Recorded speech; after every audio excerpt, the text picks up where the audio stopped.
Delayed onset muscle soreness is a discomfort that starts the day after a particularly grueling workout.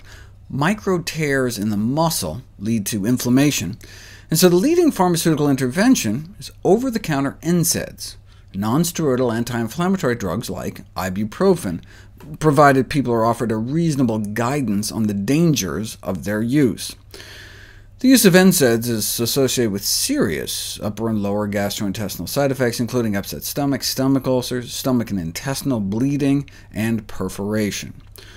Of all the NSAIDs, ibuprofen is probably safest, significantly safer than naproxen.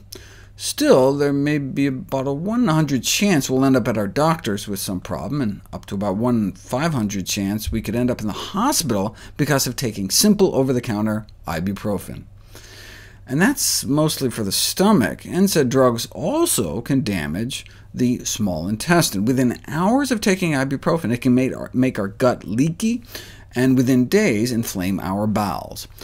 Up until the mid-'80s, we thought the small intestine was relatively unaffected by these drugs, but now we know they may disrupt our intestinal barrier function.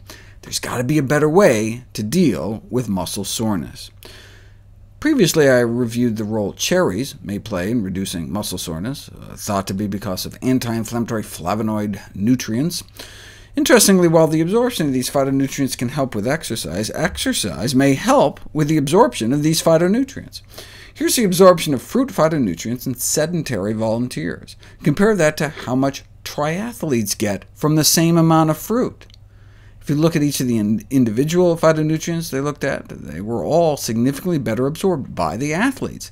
The thought is that elite training may modify the activity of the good bacteria in our gut, which then boosts bioavailability.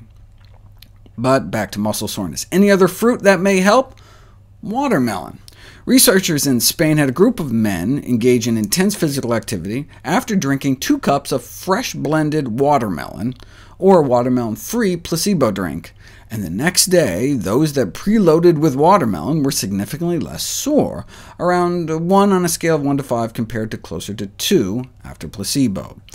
They conclude that functional compounds in fruits and vegetables can play a key role in the design of new natural products by the food industry, instead of synthetic compounds from the pharmaceutical industry. But why design new natural products when nature already designed the products we need?